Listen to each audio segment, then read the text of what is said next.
this constant battle which shifts back and forth. Sometimes one side appears to be winning, sometimes the other side.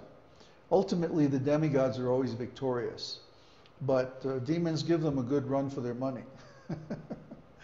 So basically, the drama that we experience here on Earth, for example, is that since the beginning of the Kali Yuga, the demons have basically been in control.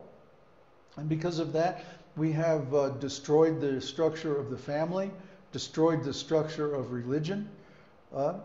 Material science has become very prominent now, and spiritual science is almost unknown. Because the demons are in charge, and the demons like to exploit material resources for their personal enjoyment.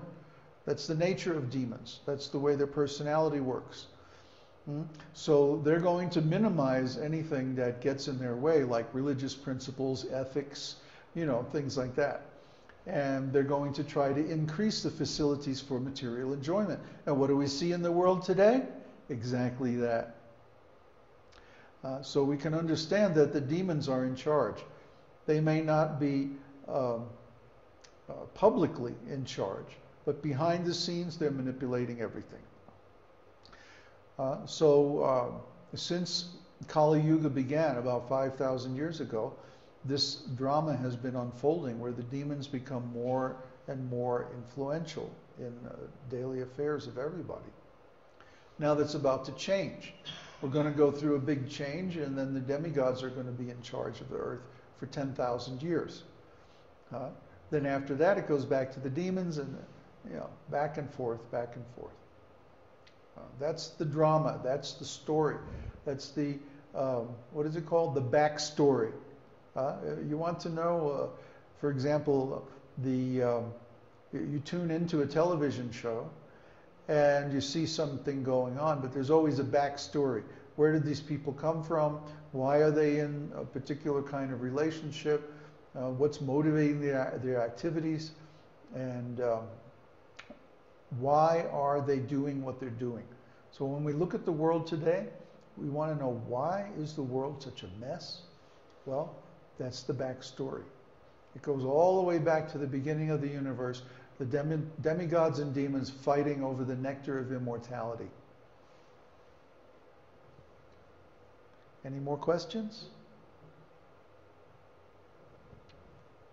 Are demons only affected by the modes of ignorance and passion? And any sign of goodness are just phony? No, they actually, they understand the Vedic philosophy. The demons have quite a bit of mystical powers, which they derive from the mode of goodness. They also perform austerities. They also perform yoga. They even perform sacrifices. Shukracharya teaches them all these arts. But ultimately, they are tricked and cheated and forced to lose because they're always fighting against God.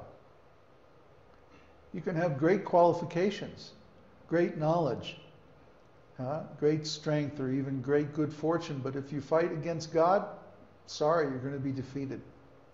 It may take a while. There may be lots of ups and downs in between, but the ultimate end is very clear, very certain.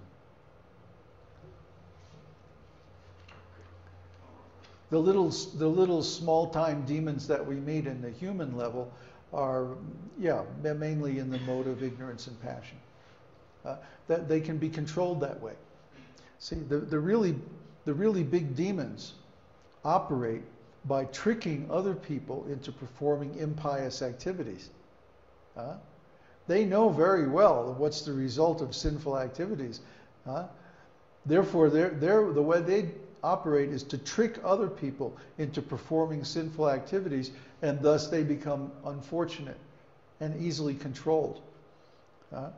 Just like if you can get someone addicted to a drug and you supply that drug, then you have power over them.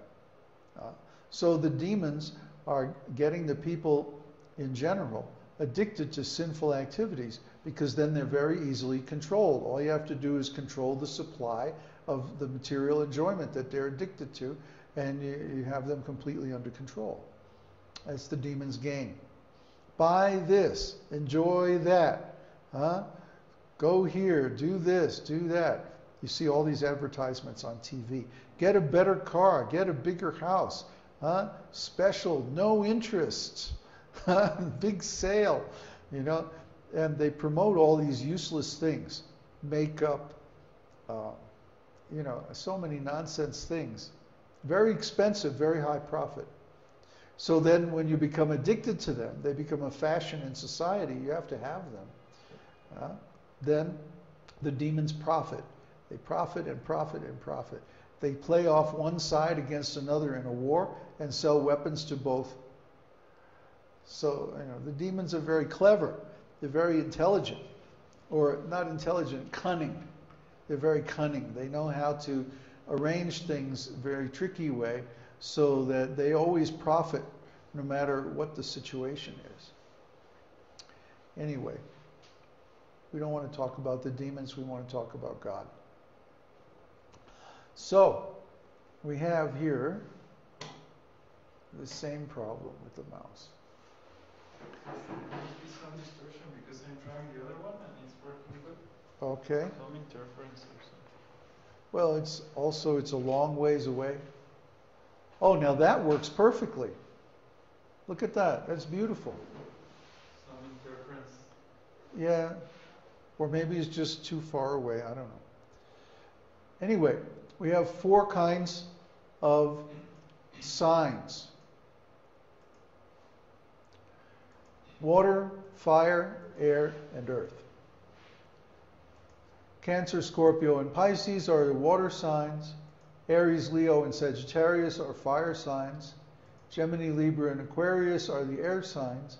And Taurus, Virgo, and Capricorn are the earth signs. This is pretty standard astrological knowledge. But what's not standard is that the Varnas, or Vedic social orders, are connected with these 4 kinds of signs and are ruled by them. So if you see someone who has most of their planets in water signs, you know they're a Brahmana, or a priestly intellectual class of men. And they're ruled by Vishnu, mode of goodness. And if you see someone with most of their planets in fire signs, they tend to be a kshatriya, warrior or administrator, and they're ruled by Lord Brahma, the mode of passion. Similarly, someone with most of their planets in air signs tends to be a Vaishya, and they're ruled by Brahma and Shiva, or the mixed modes of passion and ignorance. And someone with all earth signs is a Shudra, laborer or artisan, and they're ruled by Lord Shiva. So we see that Lord Shiva is very popular. A lot of people like Lord Shiva because he gives material enjoyment. Most of the population is actually Shudra class. More than 90% of the population is Shudra. Why? Because they're so materially attached that they're always lamenting. Shudra means lamenting. Someone who laments is a Shudra. Well, why we should lament? We are all spiritual and eternal. But Shudra means to identify with the material body. And because they're identified with the body, then they have to lament. Because the body is always changing. And we're always growing old, and we're always getting sick, and this and that. Constant changes of the body.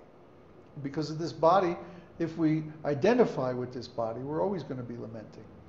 But if we know that we're the spirit soul, then we have no reason to lament, because we're eternal. That the body may change, but you know, everything in this material world changes. Everything grows old and becomes useless after a while. Why should we lament over it? Is lamenting going to stop it? Is lamenting going to stop the inevitable march of time? No. So lamenting is basically useless waste of energy. Don't bother lamenting. Because we're spirit souls. Now the 3 higher classes, the Vaishyas, Kshatriyas, and Brahmanas, they are all initiates. They're initiated by a bona fide spiritual master, especially the Brahmana class. The Brahmanas are the natural intellectuals. They like to study the Vedas. They like to perform religious rituals. They enjoy things like meditation, chanting, and like that. And they're the natural teachers of all the classes of society. So those people have to be cultivated. They have to be given facilities. They need to be given the freedom to cultivate spiritual knowledge without having any other material responsibilities. The health of the society depends on this. If the Brahmanas are not given facility, if they're forced to go out and serve people of lower consciousness, then this most valuable resource is wasted. And the whole society becomes corrupt because of it. Especially the Kshatriyas. If the Kshatriyas